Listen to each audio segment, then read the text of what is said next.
solusi, bukan hukum. Awas, hati-hati. Sebenarnya hukum juga ada di Al-Quran, tapi ini merupakan bukan sekedar hukum, tapi lebih kepada solusi. Solusinya ada, Ustadz, hukumnya bagaimana? Nanti kalau ustadznya asal-asalan dihukumi, udah cerai aja, ya kan begitu kalau asal-asalan.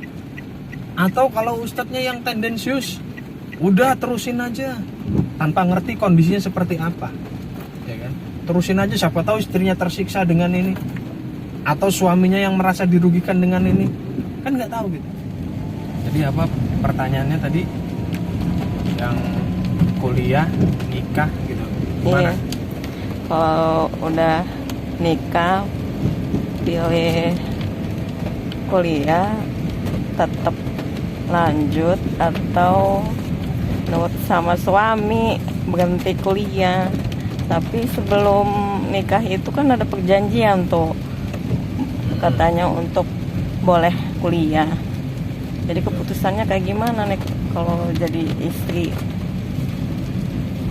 Kalau keputusan itu kan, kalau nanya keputusan gimana, memang tidak sesederhana itu ya kalau keputusan itu. Tapi kan yang jadi persoalan di sini adalah kita harus ngerti dulu ini nih apa, persoalan ini apa. Kalau tanya hukum ya kayaknya gampang aja kan gitu kan. Apalagi persoalan yang sangat krusial kan, ibaratnya rumah tangga kan, kita nggak bisa sembarangan juga berbicara gitu ya. Cuma hendaklah kita itu ngerti permasalahan yang dikaji ini apa. Contohnya gini, memang kalau dalam persyaratan nikah di awal, tadinya, ini pertama nih ya, tadinya disyaratkan nggak nih dalam tertulis atau cuma omongan aja. Ini kan juga perlu dipertanyakan. Apalagi kalau misalkan ditanya hukumnya apa. Ini kan nanti ribet juga. Nanti kalau hukumnya batil, berarti suaminya salah atau istrinya salah, kan nanti melahirkan perceraian kan gitu ya.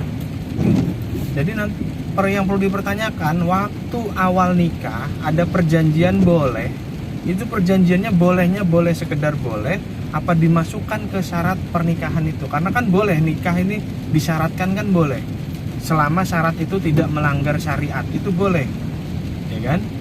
Nah, tapi yang jadi masalah, waktu tidak dilarang kuliah seorang istri itu, suaminya membolehkan kuliah kalau sudah nikah, ini jadi syarat tertulis apa enggak?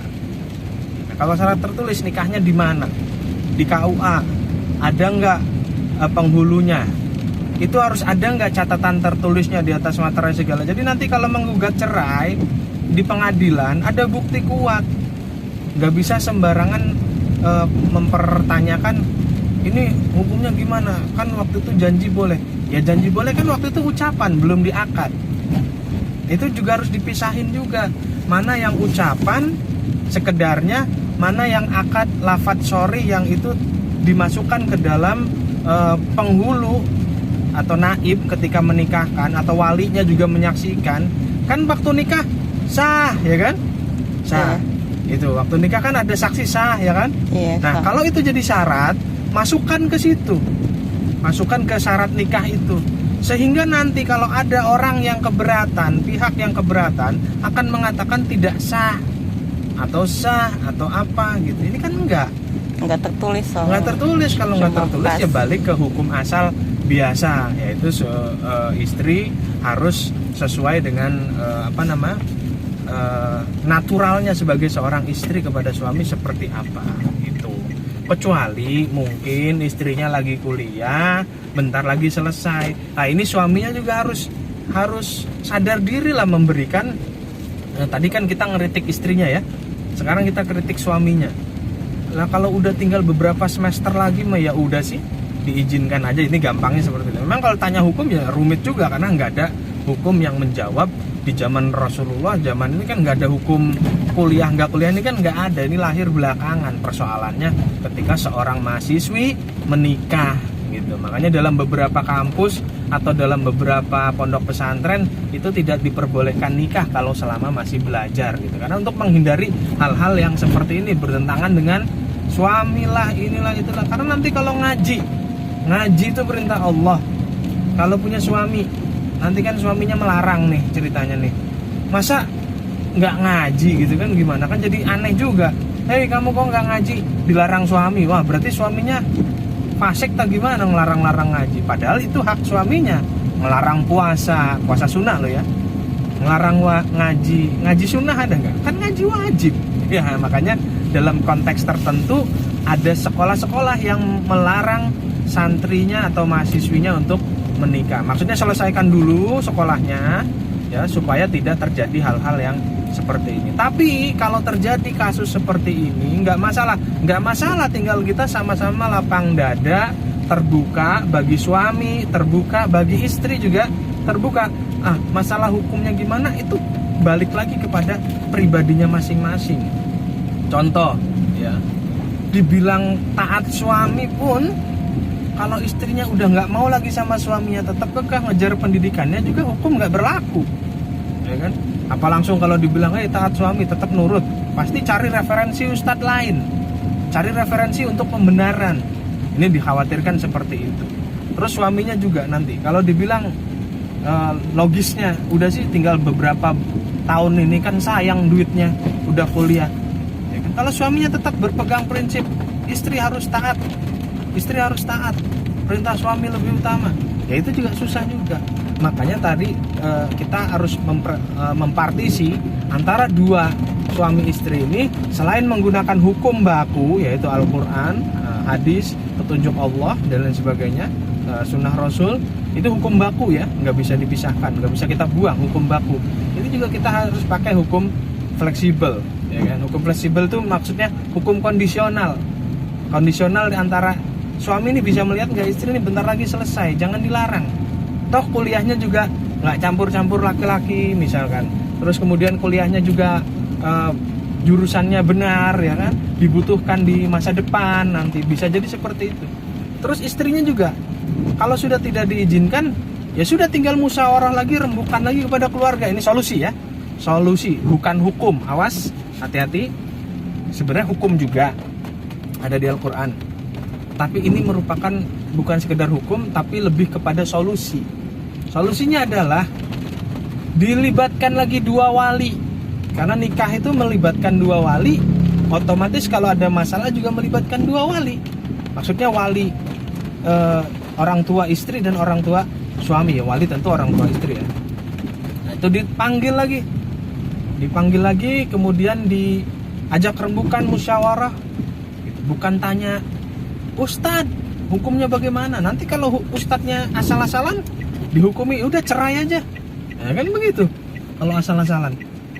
Atau kalau ustadznya yang tendensius, udah terusin aja tanpa ngerti kondisinya seperti apa ya kan, terusin aja, siapa tahu istrinya tersiksa dengan ini atau suaminya yang merasa dirugikan dengan ini, kan nggak tahu kita gitu.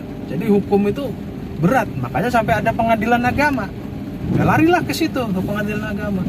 Kalau tanya ustadz sekedar hukum doang, nggak bisa tanya hukum doang terus kemudian menyimpulkan, wah baiknya saya cerai, wah baiknya saya lanjut, berarti ini saya yang salah, suami saya yang salah gitu. Enggak begitu. Panggil kedua belah pihak ya, keluarganya, rembukan lagi musyawarah. Anggap aja makan-makan lah, anggap makan-makan, silaturahmi kan nggak ada salahnya ya. Terus kemudian kita balik lagi ke hukum asal pernikahan. Tujuan menikah itu apa? Nah, tujuan menikah juga orang banyak nggak ngerti nih. Tujuan menikah itu apa? Menyalurkan syahwat, itu salah satu cabangnya maksudnya ya. Tapi tujuan utamanya bukan itu dalam Al-Quran. Tujuan menikah itu apa? Nah, nanti kita bahas pada video berikutnya, tujuan seorang menikah itu seperti apa, sehingga nanti kalau pas perceraian itu juga seperti apa. Tapi bagi yang tahu silakan komen di kolom komentar ya, nggak apa-apa bocoran sedikit yang tahu. Tapi detailnya mungkin kita akan bahas di video berikutnya ya. Tapi yang jadi masalah tadi, kita musyawarah, rembukan antar keluarga, dua keluarga dilibatkan, dua orang tua dilibatkan kalau masih lengkap. Nah, ya, karena ini kan anaknya yang bersangkutan. Terus musyawarah lah di situ sampai ketemu kata sepakat. Sepakatnya seperti apa? Nggak tahu nanti sepakatnya seperti apa. Kita nggak bisa atas nama hukum memperkirakan nanti begini dan begini, nggak bisa. Kalau prediksi boleh, tapi kalau memutuskan hukum dari jarak jauh nggak bisa. Apalagi cuma tanyanya dari telepon halo ini bagaimana hukumnya begini, nggak bisa ya kan? Jadi intinya musyawarah dulu kedua belah pihak ya. Intinya musyawarah dulu kedua belah pihak sebagai solusi. Pihak keluarga ya, bukan pihak suami istri. Kalau pihak Keluarga. suami istri meribet, semuanya masing-masing merasa benar. Suami istri nggak bisa musyawarah. Maksudnya dalam artian kalau ada masalah, ya kalau dua-duanya masih merasa benar gitu. Tapi yang Libatin jelas, keluarga libatin keluarga besarnya. Nah waktu nikah gimana? Mau libatin keluarga besar kan? Iya, Masa ketika ada orang masalah umpet-umpetan, duaan di kamar gitu kan?